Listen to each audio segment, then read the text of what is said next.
Près du territoire des loutres, une famille de capybaras s'est installée. Les deux espèces peuvent facilement coexister. Toutes deux ont besoin d'eau et de berges boueuses et apprécient les environnements envahis de nénuphars et autres plantes aquatiques. Par ailleurs, aucune compétition alimentaire ne les oppose puisque les capybaras, aussi appelés cabiais, sont des rongeurs principalement herbivores.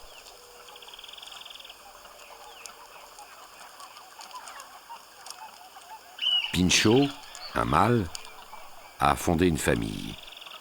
Dans l'eau, naguère, il a fécondé une femelle étrangère à son clan.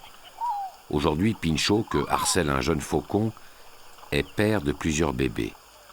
Le faucon est attiré par la vermine qui grouille dans l'oreille du capybara, comme dans celle de tous les animaux qui fréquentent les zones humides, et par les parasites qui infestent son pelage.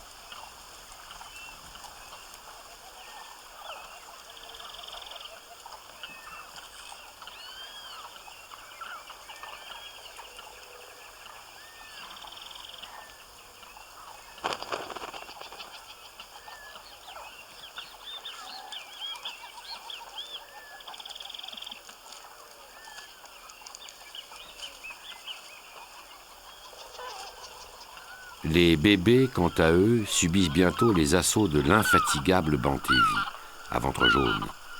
Le bel oiseau au reflet de soufre leur est fidèle depuis leur naissance. Mais ils se dispenseraient volontiers parfois de ces coups de bec, même s'il leur fallait en échange conserver leurs parasites.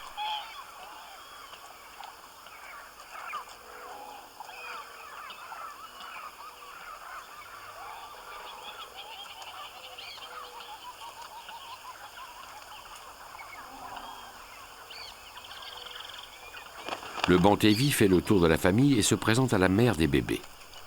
Placide, elle ne fait rien pour les conduire.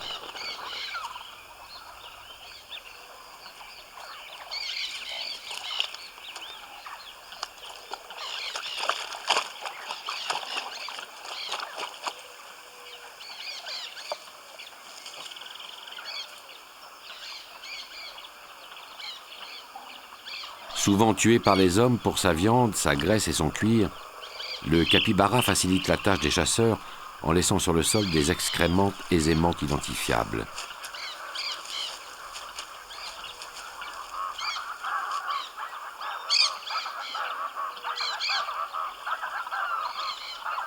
Le capybara trouve un avantage au recul des eaux. Sur des terres émergées plus vastes, il risque moins fréquemment de rencontrer les jaguars, ocelots et pumas, qui sont ses prédateurs. Pour Pinchot et sa famille, c'est un jour doux et paisible. On pourrait croire que rien ne viendra le gâter. Le cri qui vient de résonner est celui d'une loutre. Normalement, les capybaras n'ont rien à craindre de la loutre, mais peut-être ont-ils reconnu un signal d'alerte.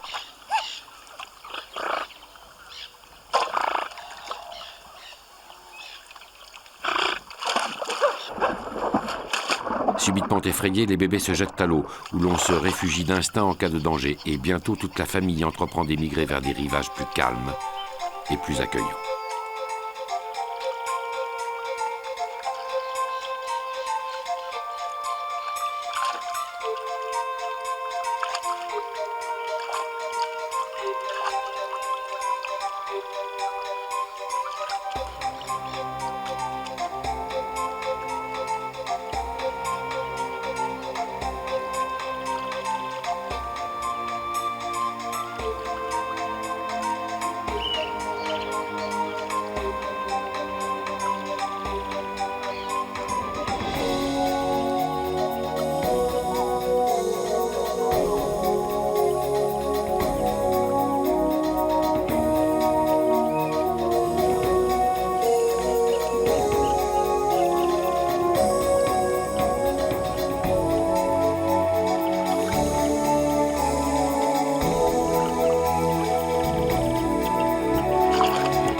Les capybaras forment parfois des groupes assez nombreux.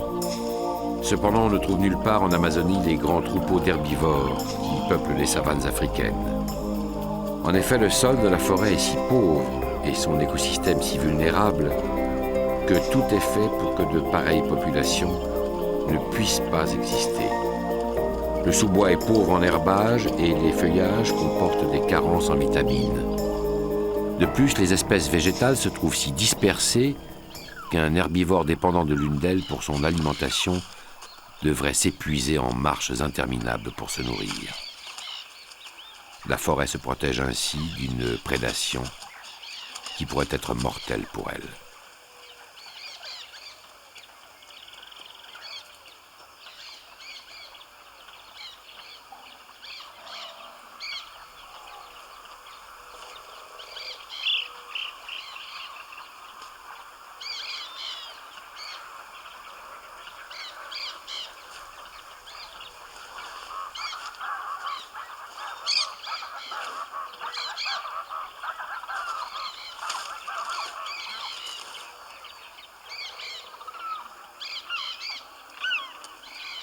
Pinchot et sa famille ont trouvé la berge où goûter enfin un peu de repos.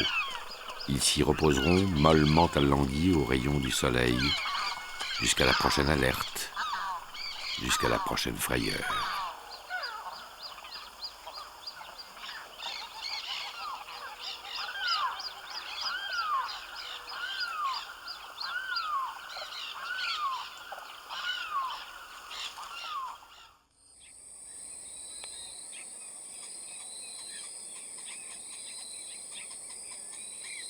Pour les caïmans nés pendant la saison des hautes eaux, il est temps de grandir et de s'exercer à la pêche. Bientôt le fleuve se retirera davantage, rendant les poissons plus accessibles. C'est le temps des apprentissages, le temps de s'entraîner à la vie d'adulte.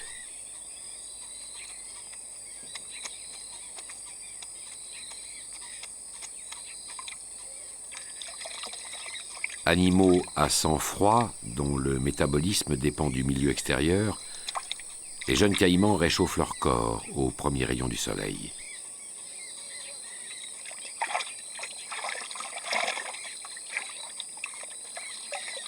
Puis, comme s'ils réagissaient à un signal, tous s'éloignent de la rive en quête d'aventure, de découverte et de quelques poissons pas trop gros que l'on puisse croquer sans difficulté. Les bébés caïmans mesuraient moins de 30 cm à la naissance. En quelques mois, leur taille fera plus que doubler.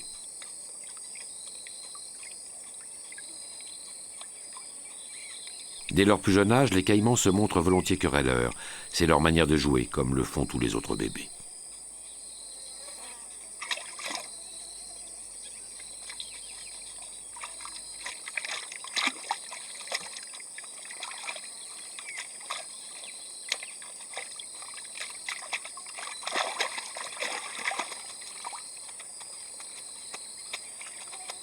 L'un des caïmans a attrapé un morceau de poisson échappé à la gueule des adultes. Il le dévorera seul, loin de la convoitise de ses frères.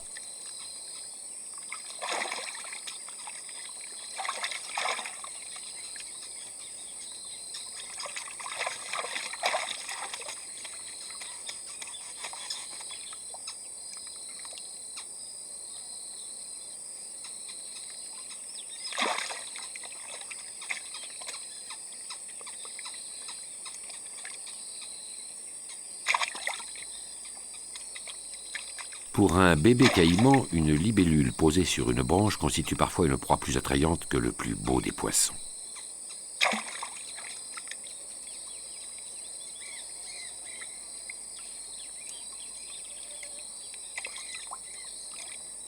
Les bébés caïmans sont nés mâles ou femelles selon la température qui régnait pendant les premières semaines de l'incubation. Depuis leur naissance, leur mère ne s'est pas éloignée d'eux.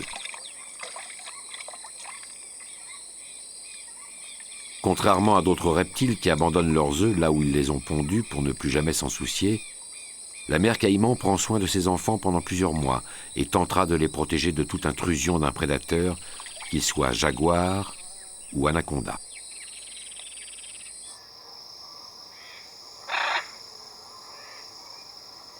Bleu cobalt sur le bleu clair du ciel, un couple d'ara-hyacinthes s'est récemment constitué. En prévision de la période de reproduction, les oiseaux accumulent les réserves d'énergie qui leur seront nécessaires. Friands de graines et de noix, ils explorent, en quête de trésors cachés, les moindres replis d'un palmier.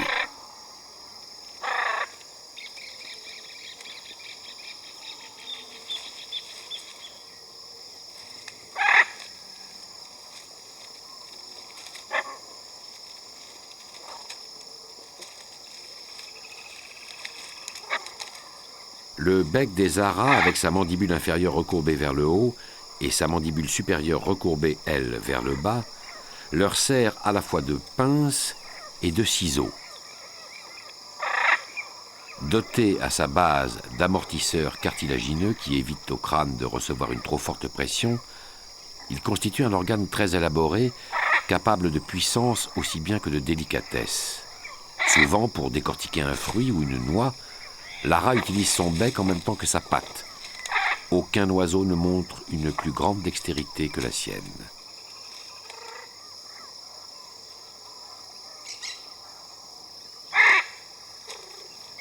Les serres de l'ara sont si fortes que descendre d'un arbre comme on l'escalade dans le sens de la marche ne pose à l'ara aucun problème particulier.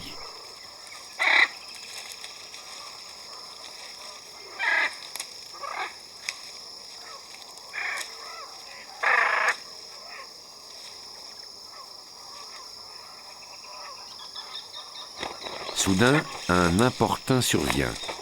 Les aras n'aiment pas que l'on s'immisce dans leur activité privée. Il leur suffit de secouer une branche pour que le gêneur soit forcé à dégringoler le long de l'arbre.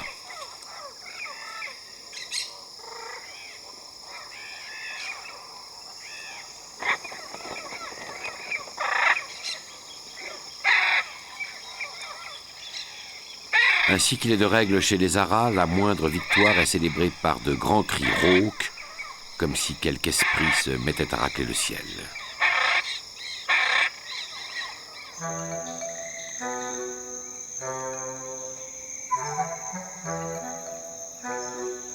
Tandis que des ouvrières déblaient les sous-sols de leurs fourmilières, d'autres transportent des morceaux de feuilles qu'elles ont découpés sur les arbres à l'aide de leurs mandibules.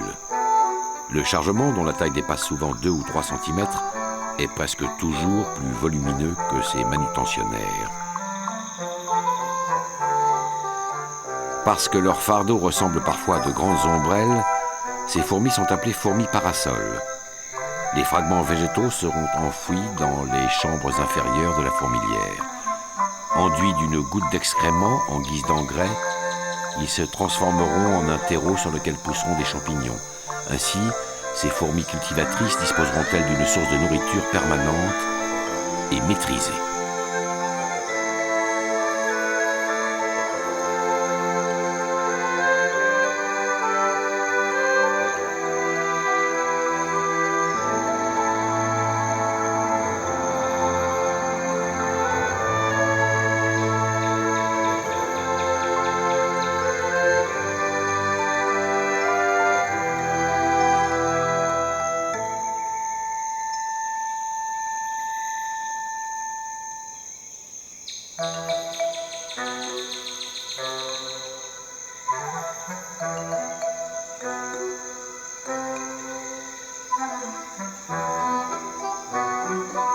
Les fourmis parasols ramènent parfois vers le nid des trésors trop grands pour y entrer.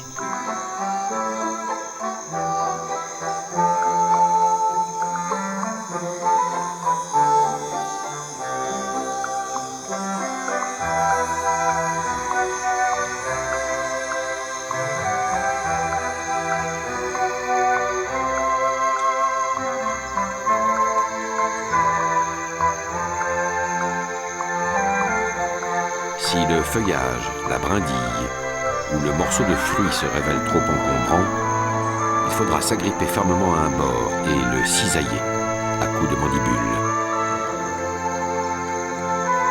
La tâche prendra parfois plusieurs heures, mais en fin de compte, le déchet végétal ira se décomposer, comme les autres, dans la champignonnière.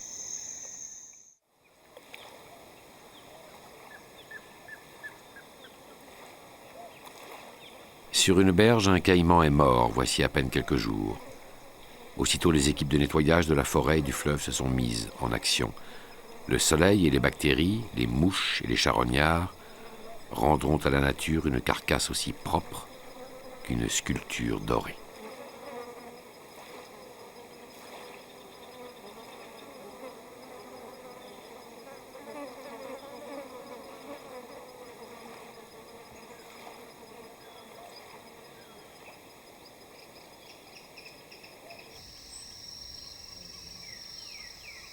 Des milliards de crépuscules de brume et de bronze ont caressé la forêt depuis que le monde existe. Des milliards de plantes ont jailli du sol comme des fontaines vertes. Et des milliards d'oiseaux ont rayé le ciel d'un coup de plume bleue.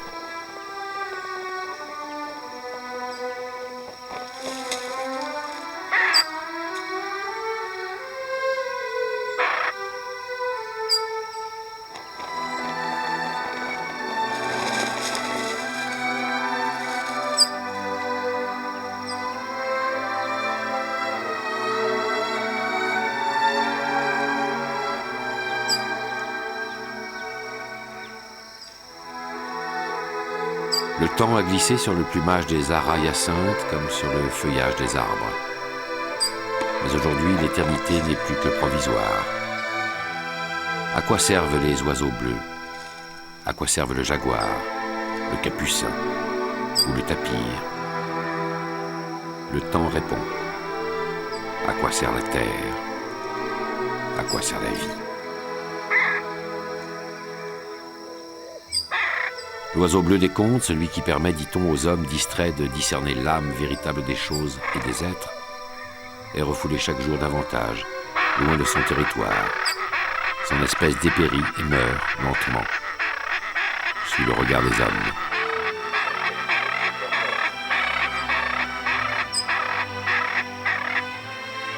L'oiseau bleu, sans le savoir, entonne son propre chant funèbre dans la douceur d'un soir ordinaire.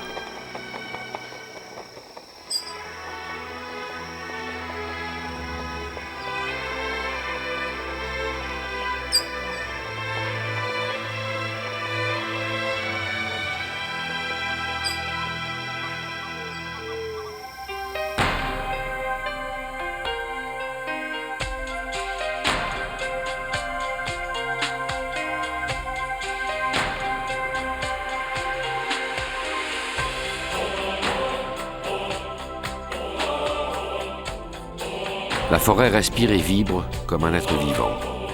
Pourtant, chaque année, une surface d'environ 30 000 km², comparable à celle d'un pays tel que la Belgique, est déboisée pour les besoins de l'élevage, de l'agriculture, des mines, de l'industrie papetière ou de la spéculation foncière.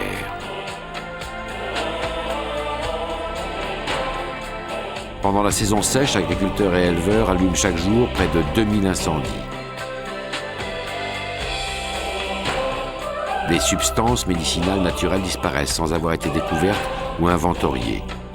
Un immense patrimoine génétique est anéanti et la biodiversité planétaire s'en trouve amoindrie. Enfin, le savoir des Indiens s'évanouit avec eux.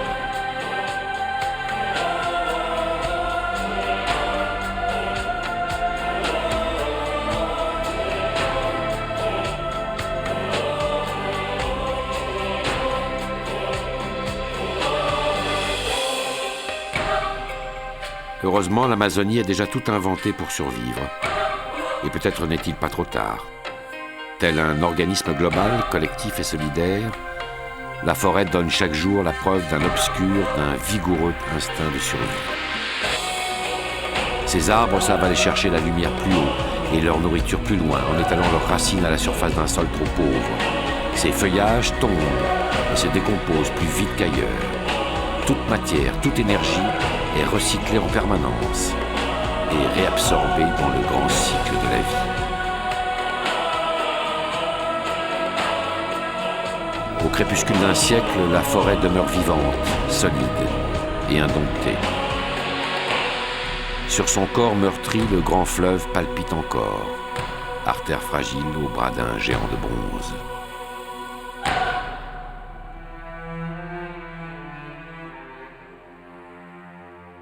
Au commencement, Witsimi découvrait la vie auprès de sa mère. Le tapir brésilien, inscrit au 2e appendice de la Convention de Washington sur les espèces menacées, disparaîtrait si rien n'était fait pour le protéger.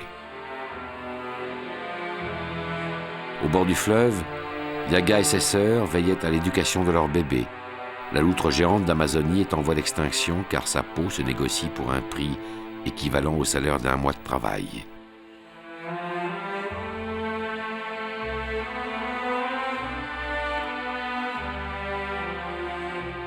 Joao, le jabiru, ayant construit son nid, fonda une famille au sommet d'un arbre.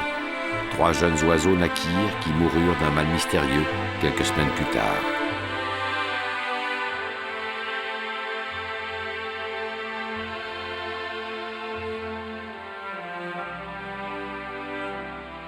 Chassés pour leur chair qu'on trouve en vente sur les marchés locaux ou bannis de leur territoire par le déboisement, les singes capucins, écureuils, hurleurs, laineux ou araignées sont en danger. L'ouakari est en voie d'extinction.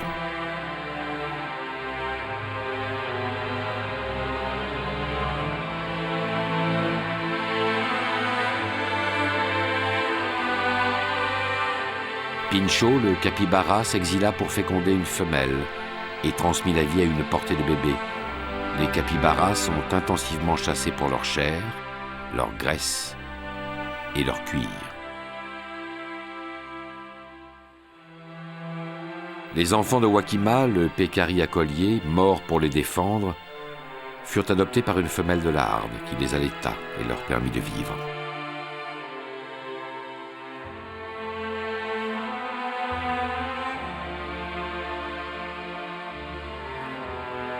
Tikemi, le jaguar noir, fut tué par un braconnier. Willa, sa sœur, vécut, rencontra un mâle errant et donna naissance à 2 bébés. Sur tout le continent américain, les jaguars sont en voie d'extinction.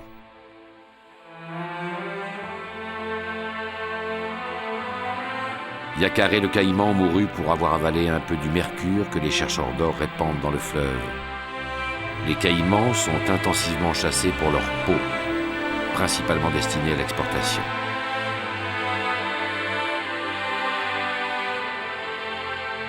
Un jour, Kawil le puma s'éloigna de son frère Kan, qui ne le revit plus. Kan, lui, erre encore sous les frondaisons proches du Rio Negro. Leur espèce est en voie d'extinction.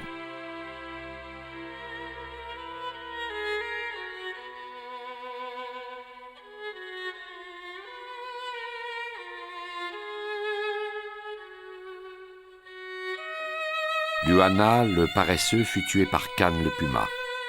Sa fille, Xada, survécut et rejoignit sur l'autre berge du fleuve un vieux paresseux qui la garda auprès de lui et qui la protège encore.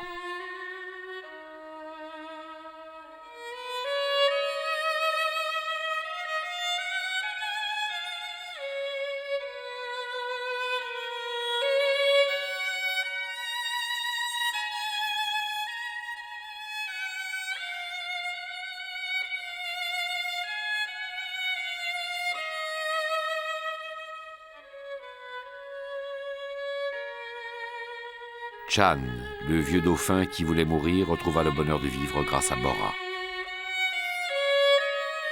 Quand elle fut partie, il renonça à lutter. Il n'avait pas souffert auparavant. Tout au long d'une vie, le fleuve avait été son frère.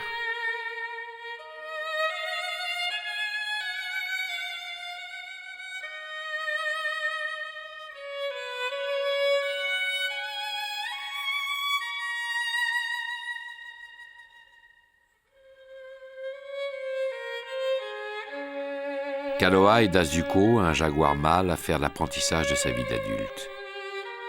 Puis elle mit au monde Balam, fugueur intrépide, et Kim, enfant sage et placide. Kaloa, peut-être, rôde encore dans la forêt géante. Kim a grandi, jeune adulte solitaire et à présent indépendant. Balam ne craint plus désormais de s'égarer dans les ombres de la forêt qui l'effrayait autrefois. Les hommes ont longtemps cru que le jaguar était le roi des dieux. Ils se trompaient. L'esprit de la forêt se nomme en réalité Witsimi, Yaga, Chan, Luana ou Wakima. Il porte tous les noms de toutes les créatures du fleuve. Demain, il s'appellera Balaam.